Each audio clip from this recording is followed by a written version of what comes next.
রাত দুটো ঘুমানোর কথা, কিন্তু আপনি ঘুমোতে পারছেন না, বারবার ফোনটা হাতে তুলে নিচ্ছেন। একটা পোস্ট দিয়েছিলেন 10 মিনিট আগে, 23টা লাইক ছিল, এখন 27টা, কিন্তু কেন 50টা হলো না? একটা প্রশ্ন, আপনি কি সত্যি নিজের জন্য পোস্ট করেন, নাকি অন্যদের চোখে নিজের অস্তিত্ব প্রমাণ করার জন্য? আজকের এই গল্পে আমরা ঢুকে যাব এক ভয়ঙ্কর অদৃশ্য গোলক ধাঁধায়, যেখানে আপনার হাসি, আপনার আত্মবিশ্বাস, এমনকি আপনার পরিচয় সবকিছুই নির্ধারণ করছে কয়েকটা ডিজিটাল লাইক আর কমেন্টে। নমস্কার, আমি স্নেহা মুখার্জি, আর দৈনিক সংবাদ অনলাইনে আপনারা দেখছেন খবরের পেছনের খবর। একটা সময় মানুষ ভালোবাসা প্রকাশ করত চোখের ভাষায়, হাতে হাত রেখে। আজ একটি হার্ট আইকন, একটি লাইক, এটাই ভালোবাসার নতুন ভাষা। কলকাতা থেকে নিউ ইয়র্ক, টোকিও থেকে সাও পাওলো, সব জায়গাতেই একই দৃশ্য। কলকাতার এক কলেজ ছাত্রী ইনস্টাগ্রামে ছবি পোস্ট করে 100 লাইক না পেলে ছবিটি ডিলিট করে দেয়। ব্রাজিলের এক কিশোর টিকটক ভিডিওতে কম ভিউ আসায় নিজের উপর আত্মবিশ্বাস হারিয়ে ফেলে। দক্ষিণ কোরিয়ার এক ইনফ্লুয়েন্সার লাইভে এসে কান্না করে, কারণ তার এঙ্গেজমেন্ট কমে গেছে। প্রশ্ন হচ্ছে, এই লাইক কি এখন সত্যি আমাদের মূল্য নির্ধারণ করছে? মনোবিজ্ঞানী ও নিউরোসায়েন্টিস্টরা বলছে, লাইক আসলে কোনো সাধারণ বিষয় নয়। যখন আপনি একটি লাইক পান, তখন আপনার মস্তিষ্কে ডোপামিন নিঃসৃত হয়, যে একই রাসায়নিক আপনাকে আনন্দ দেয় যখন আপনি মিষ্টি খান, টাকা পান বা কোনো কিছু অর্জন করেন। হার্ভার্ড ইউনিভার্সিটির গবেষণায় দেখা গেছে, মানুষ নিজের সম্পর্কে পোস্ট করার সময় মস্তিষ্কের রিওয়ার্ড সেন্টার এতটাই সক্রিয় হয় যে সে যেন অর্থ পুরস্কার পাচ্ছে। এই বিষয়টি ভ্যারাইবল রিওয়ার্ড লুপ নামে পরিচিত। আপনি জানেন না কখন কত লাইক পাবেন, আর এই অনিশ্চয়তাই আপনাকে বারবার ফোন চেক করতে বাধ্য করে। ঠিক যেমন জুয়া খেলায় হয়, একবার 100 লাইক পেলে পরের বার 150 চাই, আর না পেলেই মন খারাপ। এটাই আসক্তির সূচনা। এর সঙ্গে যুক্ত হয়েছে আরও একটি ভয়ঙ্কর বিষয়, সোশ্যাল কম্প্যারিজন। আমরা এখন নিজেদের জীবনকে অন্যদের সেরা মুহূর্তের সঙ্গে তুলনা করছি। লন্ডনের এক গবেষণায় দেখা গেছে, ইনস্টাগ্রাম ব্যবহারকারীদের 60% নিজেদের জীবনকে অন্যদের তুলনায় কম আকর্ষণীয় মনে করে, কারণ আমরা যা দেখি তা বাস্তব নয়, বরং ফিল্টার করা বাস্তবতা। কারো বিদেশ ভ্রমণ, কারো নিখুঁত ছবি, কারো হাসি খুশি সম্পর্ক, এসব দেখে আমরা ভুলেই যাই যে এই ছবিগুলোর পেছনে আছে বাস্তব সমস্যাও। মনোবিজ্ঞানী লিওন ফেস্টিঙ্গারের সোশ্যাল কম্প্যারিজন থিওরি অনুযায়ী, মানুষ স্বাভাবিকভাবেই নিজেকে অন্যদের সাথে তুলনা করে, কিন্তু সোশ্যাল মিডিয়া সেই তুলনাকে অসুস্থ পর্যায়ে নিয়ে গেছে। আপনি কি অন্যের হাইলাইট রিল দেখে নিজের পুরো জীবনকে বিচার করছেন? কমেন্ট বক্স হলো আরেকটি জটিল জায়গা। এখানে যেমন ভালোবাসা পাওয়া যায়, তেমনি ঘৃণাও। একজন নতুন কন্টেন্ট ক্রিয়েটর একটি কমেন্টে অনুপ্রেরণা পায়, চালিয়ে যাও, এই একটি বাক্যই তাকে এগিয়ে নিয়ে যায়। আবার একজন কিশোরী একটি নেগেটিভ কমেন্টে ভেঙে পড়ে। আমেরিকান সাইকোলজিক্যাল অ্যাসোসিয়েশন বলছে, সাইবার বুলিং এখন কিশোরীদের মানসিক স্বাস্থ্যের বড় হুমকি। একটি খারাপ কমেন্ট অনেক সময় একজন মানুষের পুরো দিনটাই নষ্ট করে দেয়, এমনকি তার আত্মসম্মানকেও আঘাত করে। আপনি যখন কমেন্ট করেন, সেটা কি কাউকে গড়ে তুলছে নাকি ভেঙে দিচ্ছে? এরপর আসে অ্যালগরিদমের খেলা।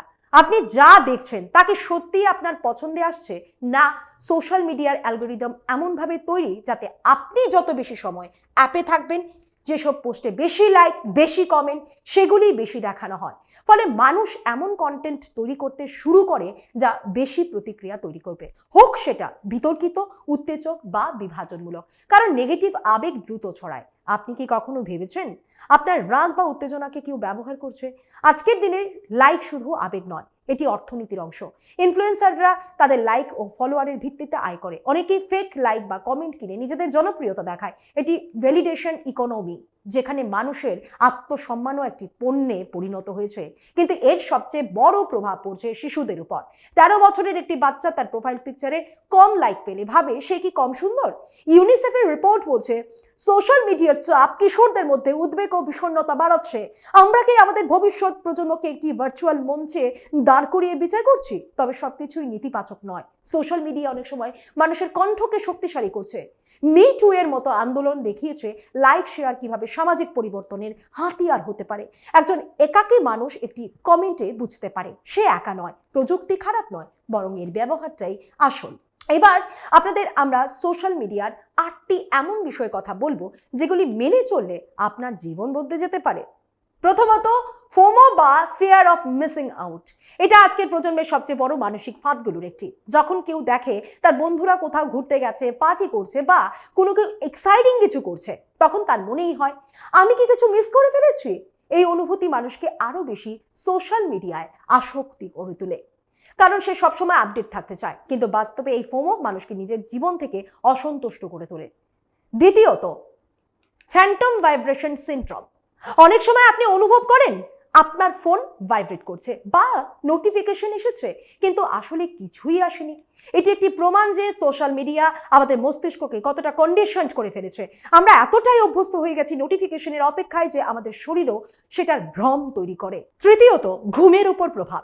রাতে বারবার ফোন চেক করা, নীল আলো এক্সপোজার, এগুলো আমাদের মেলাটোনিন হরমোনের উৎপাদন কমিয়ে দেয়, যার ফলে ঘুমের গুণমান খারাপ হয়।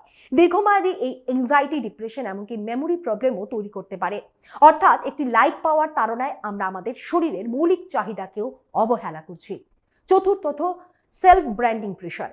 আজকের দিনে প্রায় সবাই নিজেকে একটি ব্র্যান্ড হিসেবে উপস্থাপন করতে চায়। কি পোস্ট করব, কখন করব, কেমন ক্যাপশন দেব, সবকিছুই যেন একটা মার্কেটিং স্ট্র্যাটেজি হয়ে গেছে। ফলে মানুষ ধীরে ধীরে নিজের স্বাভাবিক আচরণ হারিয়ে ফেলে এবং ট্রুটেড পার্সোনালিটি তৈরি করে, যা আসলে নিজের সাথে মেলেই না। পঞ্চমত, অ্যাটেনশন স্প্যান ক্রাইসিস। ছোট ছোট ভিডিও, দ্রুত স্ক্রলিং, এসব আমাদের মনোযোগের ক্ষমতাকে কমিয়ে দিচ্ছে। আগে যেখানে মানুষ 10 থেকে 15 মিনিট মনোযোগ দিয়ে কিছু দেখতে বা পড়তে পারত, এখন অনেকেই 30 থেকে 60 সেকেন্ডের বেশি ফোকাস রাখতে পারে না। এর প্রভাব পড়ছে পড়াশোনা, কাজ, এমনকি বাস্তব জীবনের কথোপকথনেও। ষষ্ঠত, ইমোশনাল নামনেস। অতিরিক্ত কন্টেন্ট কনজামশনের ফলে মানুষ ধীরে ধীরে সংবেদনশীলতা হারাতে শুরু করেছে। প্রতিদিন এত দুঃখ, এত আনন্দ, ট্র্যাজেডি, সাফল্যের গল্প দেখতে দেখতে বাস্তব জীবনের অনুভূতিগুলোও অনেক সময় কম ইন্টেন্স মনে হয়, যেন সবকিছু স্ক্রিনের একটা অংশ হয়ে গেছে। সপ্তমত, ডাটা এক্সপ্লয়েশন। আপনি শুধু একজন ব্যবহারকারী নন, আপনি একটি প্রোডাক্ট। আপনার প্রতিটি লাইক, শেয়ার, কমেন্ট সবকিছুই ডেটা হিসেবে সংগ্রহ করা হচ্ছে এবং সেই ডেটা ব্যবহার করে আপনাকে আরো বেশি সময় ধরে প্ল্যাটফর্মে রাখা হচ্ছে। অর্থাৎ আপনি যা দেখছেন সেটাও পরিকল্পিত আপনাকে ধরে রাখার জন্য। অষ্টমত, digital identity versus real identity. অনেক সময় মানুষ অনলাইনে যে মানুষটা, বাস্তবে সে তা নয়। এই দুই পরিচয়ের মধ্যে ফারাক যত বাড়ে ততই মানুষ ভেতরে ভেতরে অসন্তুষ্ট হতে থাকে, কারণ সে জানে সে যা দেখাচ্ছে সেটা তার পুরো সত্য নয়। তাহলে মুক্তির পথ কি? মনোবিজ্ঞানীরা বলছেন ডিজিটাল মিনিমালিজম। নোটিফিকেশন বন্ধ রাখা, লাইক কাউন্ট হাইড করা, স্ক্রিন টাইম কমানো এবং বাস্তব জীবনের সম্পর্ককে গুরুত্ব দেওয়া, এগুলোই হতে পারে মুক্তির উপায়। কিন্তু আসল প্রশ্নটা এখানেই, আপনি কি সত্যি বের হতে চান? একটা দৃশ্য কল্পনা করুন তো, আপনি পাহাড়ের চূড়ায় দাঁড়িয়ে সূর্যাস্ত দেখছেন। আপনি কি সেই মুহূর্তটা উপভোগ করবেন, নাকি ছবি তুলে পোস্ট করবেন কত লাইক আসে দেখার জন্য? আপনি কি নিজের জীবনের পরিচালক, নাকি শুধু একজন দর্শক? আপনি কি নিজের জন্য বাঁচছেন, নাকি অন্যদের জন্য অনুমোদনের জন্য? আপনার মূল্য কি সত্যি একটি সংখ্যায় মাপা যায়? মনে রাখবেন, লাইক আপনার অস্তিত্ব প্রমাণ করে না। আপনার জীবন, আপনার অনুভূতি, আপনার সম্পর্ক, এই সবই আপনার আসল পরিচয়। পরের বার পোস্ট করার আগে নিজেকে জিজ্ঞেস করুন, আমি এটা শেয়ার করছি স্মৃতির জন্য নাকি প্রমাণের জন্য? উত্তরটাই বদলে দিতে পারে আপনার পুরো জীবন। আজ এই পর্যন্তই। এমন আরও বিষয় জানতে অবশ্যই চোখ রাখুন দৈনিক সংবাদ অনলাইনের পর্দায়। লাইক, কমেন্ট আর শেয়ার করুন। দেখতে থাকুন দৈনিক সংবাদ। শুধু নামই যথেষ্ট।